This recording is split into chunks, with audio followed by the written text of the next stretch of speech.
Do you feel that the way in which Boris was dispatched casts a sort of shadow over the Tory party and over these proceedings generally? No, look, the Prime Minister, as he still is, Boris Johnson, someone I worked with closely when he was Mayor of London, has had to leave the scene because people had stopped listening. There was too much noise around him personally. There were too many issues that were clouding the political climate. He wanted to get on with the job, focus on the challenges that the country faces, obviously COVID, the cost of living crisis, Ukraine, all these things that we understand. But there was just too much distraction around him.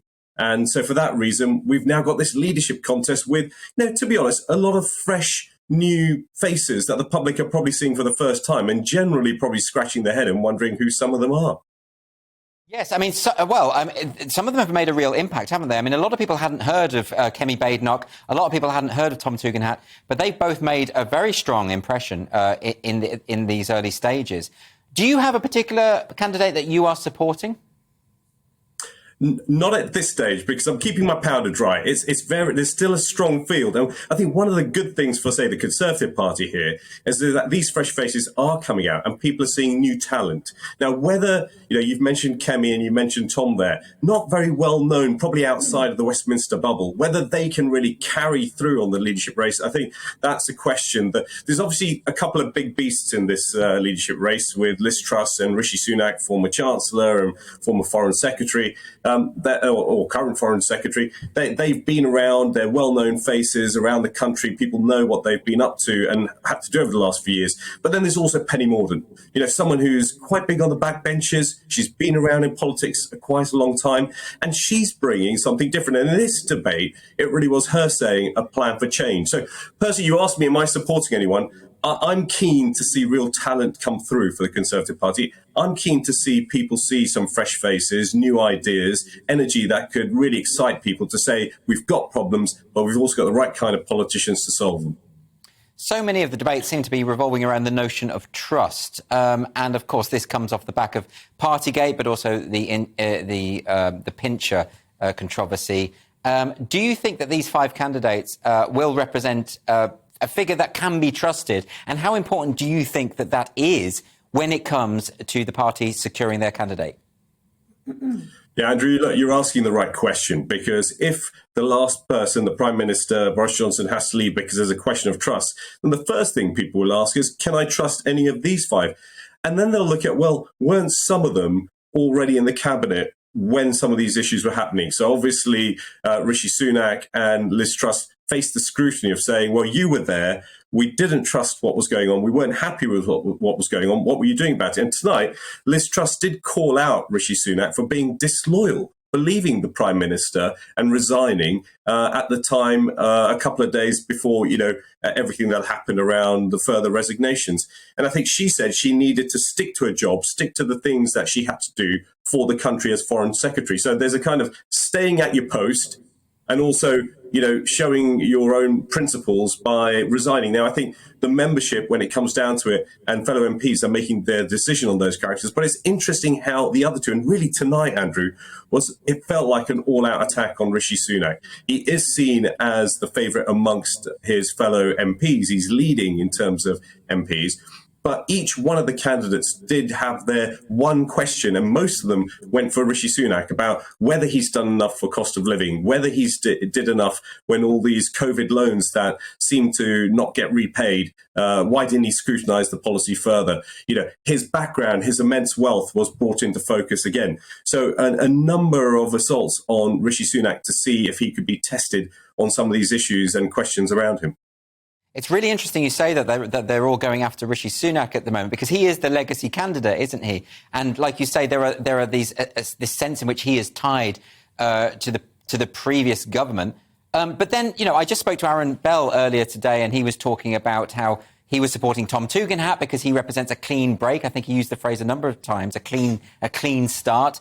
We've had Kemi Badenoch, who's coming up again and again as very high in the polls amongst the party generally, not necessarily the MPs. So would it be better for the MPs at this stage to try a clean break, to go for one of these candidates that seems to be resonating with the general public, but isn't one of the front runners currently?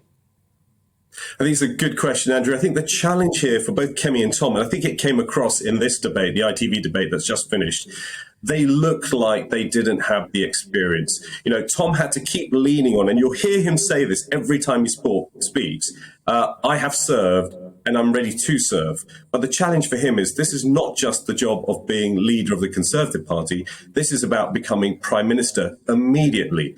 And for that, you really do want to have someone with a bit of cabinet experience as well. And that, again, also affects Kemi. She's rather new into the senior levels of politics. She's got some fantastic energy, ideas, and I think no doubt she's going to be a big figure in the Conservative Party going forward. She brings a freshness that we want to see. I think the public, the broader public, want to see from the Conservative Party, but it might just be a bit early for her in this particular debate. But then the person for change, and her point is that I'm here for change, is Penny Mordaunt. So she's got experience. She's saying she's not the continuity candidate because she wasn't in the cabinet. She's got cabinet experience, and she's saying she's the person for change. But then with Penny Mordaunt, there's been the question over her views on gender self-identification, which a lot of people have accused her now of sort of reneging on views that she expressed earlier. In fact, Kemi Badenoch sort of made that explicit in that first debate. Do you think that's something, given that the trust issue is so important, do you think that's something that might mar her chances? I think this is over this debate, and Penny was pointing this out, that she wants to be very clear on where she stands on these issues. So I think she will clarify these points. But I think there has been maybe a concerted attack, and there was a bit of tete-a-tete between the candidates of why are your teams attacking us in this way? Because it shouldn't really be personal attacks on Tory candidates. But you're right, people want to highlight what people stand for. And if Penny Mordaunt wants to be clear with people where she stands on this agenda and some of the issues that have been attached to her, then she needs to be right now, because this is when the parliamentarians are deciding. It is also clear from some of the polling that we've seen that in the grassroots, Penny Mordaunt has a strong following. So if she got to the final two, she'd definitely be in with a shout. Against which it also looks like at this moment Rishi Sunak is leading. So it's going to be either one of Rishi versus Penny potentially, or Rishi, and at this point the other big beast still left in, Liz Truss. Since you mentioned Liz Truss, in that first debate, she did come across, actually, to me, as quite nervous. She didn't feel particularly strong in her responses. Is she tainted in the same way that Rishi Sunak is tainted? Does she have a hill to climb? I think for Liz Truss, it really is about what is the difference that she's bringing in her leadership. What does she actually stand for? There's no doubt that she's been around for a while and she has experience. But it's what are her policies and politics? Where is she? What's the ideology that she wants to bring as Prime Minister?